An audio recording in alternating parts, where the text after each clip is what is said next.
চিন্তিত হবেন না, দুঃখিত হবেন না, আমি কোরআন থেকে তাফসীর করব। সূরা রহমান তেলাওয়াত করেছি এবং সূরা মুদ্দাসির ২৭ পারা এবং ২৯ পারা, দুইটি সূরার কয়েকটি আয়াত বিশিষ্ট অংশ তেলাওয়াত করেছি। এর মধ্যে ফাঁকে ফাঁকে হাদিস আসবে। আমরা ওয়াজ করব দুইটা জিনিস দিয়ে। কয়টি? আরো জোরে, কয়টি? একটি হলো কোরআন, আরেকটি হলো রাসূলের হাদিস। আর এর মাঝখানে ইংরেজি, তারপরে বাংলা, অন্য কিছু ভাষায় বলা যায়, সমস্যা নাই, কিন্তু ইসলামের পক্ষে হতে হবে। আপনার গজলটা, আপনার সঙ্গীতটা, আপনার বক্তৃতাটা কার পক্ষে হতে হবে জোরে বলুন? কোরআনের পক্ষে। কার পক্ষে জোরে বলুন? আরো জোরে, কার পক্ষে?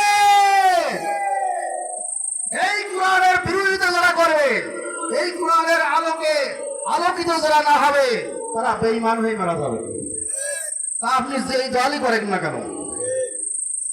কথা ঠিক বললাম না ভুল বললাম? আল্লাহ আমাকে এখানে আমলিগ, বিএমপি, জামাত ইসলাম, তাবলীগের কথা বলেছেন? আল্লাহ কি বলেছেন? কোরআনের দল করো। কার দল জোরে বলুন? আল্লাহর দল করো, কোরআনের দল করো, রাসূলের দল করো, এই কথা তো বলেছেন। আর আপনি যখন মারা যাবেন, সেই কবরেই আগে আপনার আল্লাহ সম্পর্কে জিজ্ঞাসা করা হবে। কোন দল সম্পর্কে জিজ্ঞাসা করা হবে?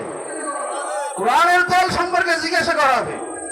আপনি হাদিস জানেন না, তাই আপনি আজগুবি মনে করেন হুজুরা মিথ্যা কথা বলে, তাই মনে করেন না সমাজে। আপনি কি হাদিস জানেন? হাদিস পড়েছেন যে কোন সম্পর্কে কবরে যাওয়ার পরে জিজ্ঞাসা করা হবে? আর আমি কোন দল করি, আমি কোন নীতি আদর্শের উপরে আসি, এবং মৃত্যুর পরে আমাকে প্রথমেই কি জিজ্ঞাসা করা হবে, এটা তো আমরা জানি। মার রব্বুকা, তোমার রবকে। আপনি যদি কোরআন না মানেন, আল্লাহর আইন না মানেন, রাসূলের আইন বিধান না মানেন, আল্লাহ এবং রাসূলের দল না করেন, তাহলে আপনার মুখে কি আসবে আমার রব আল্লাহ? আসবে? আমার মুখে আসবে অমুক নেতা আমার রব।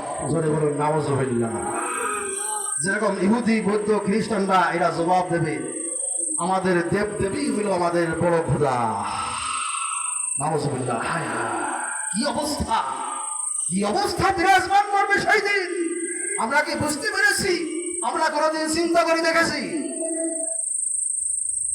এই জন্য আমরা সূরা রহমান তেলাওয়াত করেছি। রহমান মানে কি? দয়াময়। জোরে বলুন, কি? দয়াময়। কে? জোরে বলুন, দয়াময় কে?